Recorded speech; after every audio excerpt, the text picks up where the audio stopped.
Please smash the bell icon to be notified of new content. Please Thanks for subscribe, watching. like, comment, and share. Thanks for watching.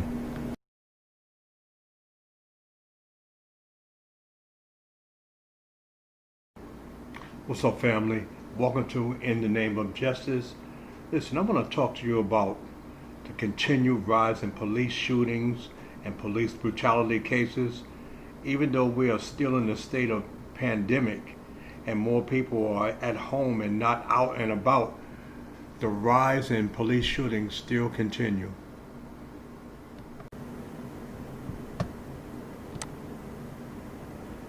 Fatal police shootings did not appear to ease up even amid the coronavirus pandemic.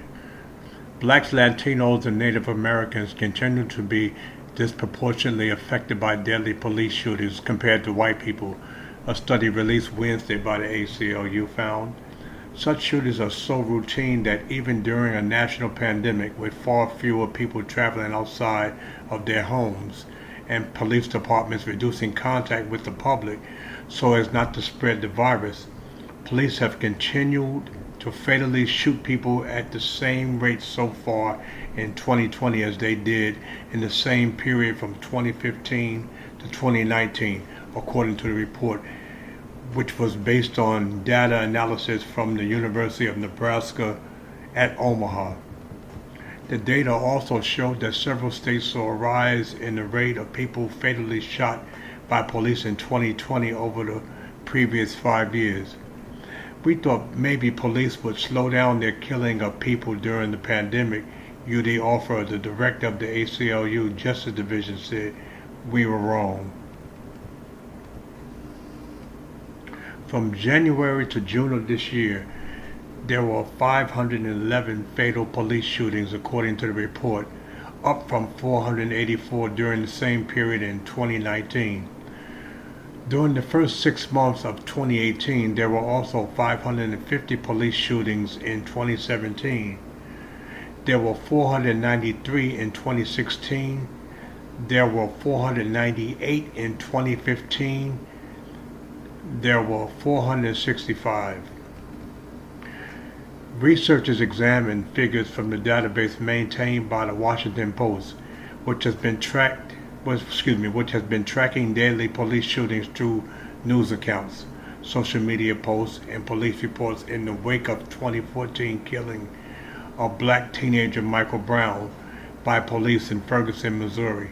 The database has found that fatal police shootings remain at a constant of nearly 1,000 per year since 2015, which the Post says can be explained via a probability theory that suggests the quantity of rare events in huge populations tends to remain stable absent major societal changes, such as fundamental shift in police culture or extreme restrictions in gun ownership. Researchers said they wondered if a once-in-a-century public health crisis that generated increased social isolation would result in a reduction of police killings. Nope. We want to express alarm that even when the nation was on lockdown during the height of the COVID-19 pandemic, that didn't stop the police shootings people at the time. The police doesn't posit why the number of shootings remained at the same level in 2020, although Offer added that it underscores how policing continued in those months and highlighted that not everyone had the ability to quarantine at home. The report only examined fatal on-duty shootings and not other types of incidents in which people died during or following a police encounter. After the United States began reporting coronavirus deaths in early March, the number of fatal shootings per week did not fall off compared to the first months of the year. But researchers did note that in the 5 weeks after the May 25th killing of George Floyd, a black man who died after a Minneapolis police officer dug his knee into Floyd's neck, fatal police shootings dropped precipitously from more than 25 per week to fewer than 15. Floyd's death led to a wave of global protests against police brutality as well as calls from activists for police reform and even the defunding or dismantling of police departments. Some states and individual departments, including Minneapolis and New York City, announced significant changes in policing. Despite a notable drop in fatal police shootings in June, the ACLU's report said it cannot draw meaningful conclusions from data over such a brief period, and that the numbers must continue to be tracked to better understand if, in fact, protests, police outrage, and accompanying policy changes have reduced the police shootings. The ACLU report also identified 7 states: Alabama, Alaska, Colorado, Connecticut, Florida, Montana, and Nevada, as having substantially more fatal shootings in the first 6 months of 2020 compared to the past years. Emily Graytek the ACLU Director of Research, said further analysis is needed to determine why, historically, she said, there has been a lack of both comprehensive national data on police shootings and the analysis of how racial bias plays into fatal police encounters. While fatal police shootings remain relatively unchanged during the first 6 months of 2020, crime in general fell across major U.S. cities compared to previous years. That decline can presumably be attributed to people staying indoors during the pandemic, said Christopher Herman, a former crime analysis supervisor with the New York City Police Department and a professor at John Jay College of Criminal Justice. This summer has seen a resurgence in violent crimes, including shootings and murders in cities such as Atlanta, Chicago, New York, and Philadelphia. Herman said the typical rise of crime in the summer, along with effects of the pandemic, including job losses, are presumed factors. The Council on Criminal Justice, a nonpartisan think tank, studied crime data from 27 cities in January 2017 to June of 2020 and found that rates of homicide, aggravated assaults, and gun assault began to increase significantly in late May. Multiple factors likely explain these trends, including diminished police legitimacy in the wake of George Floyd's killing.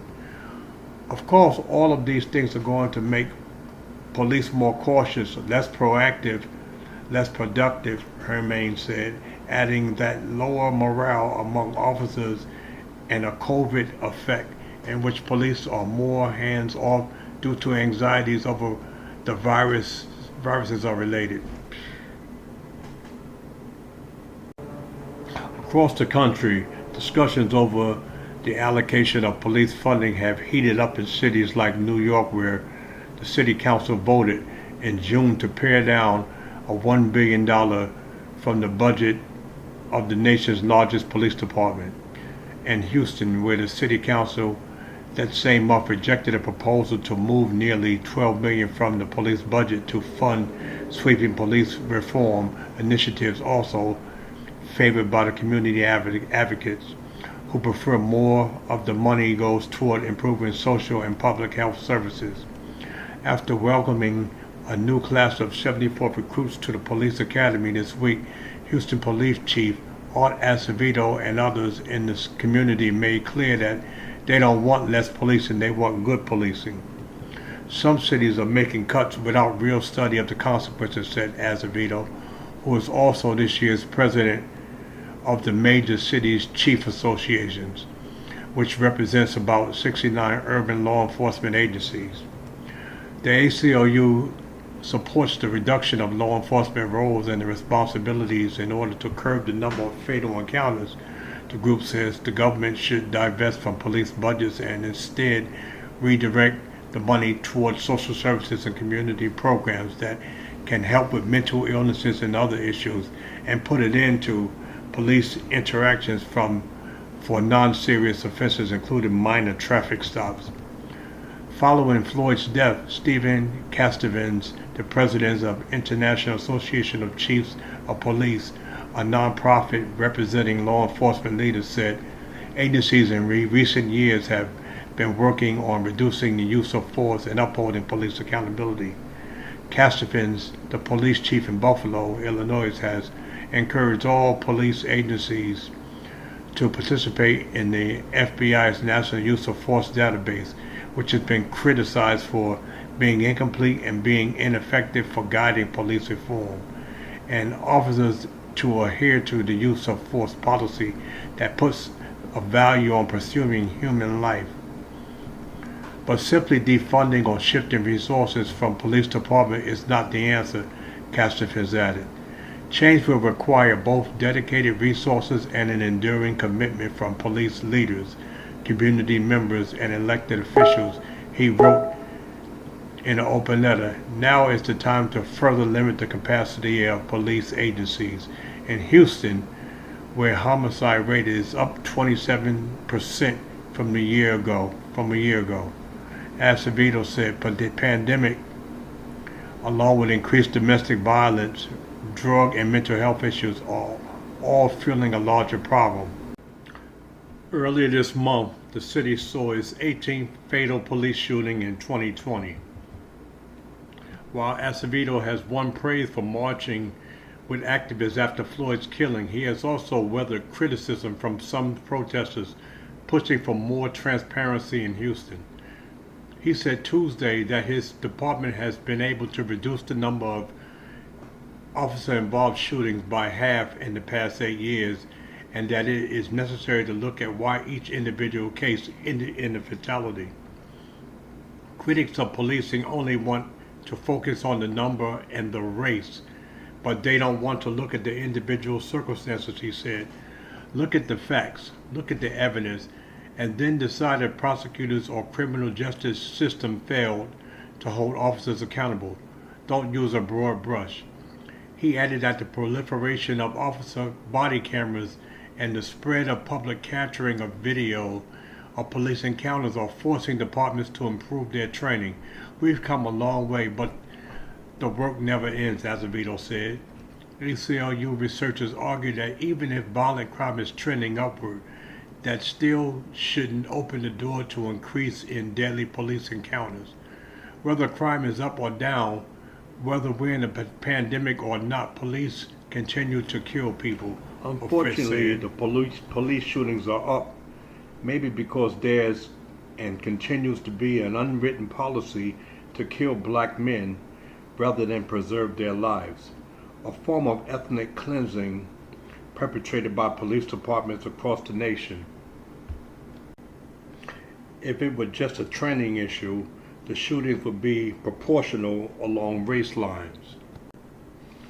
However, black men and women are killed at a much higher rate than their white counterparts.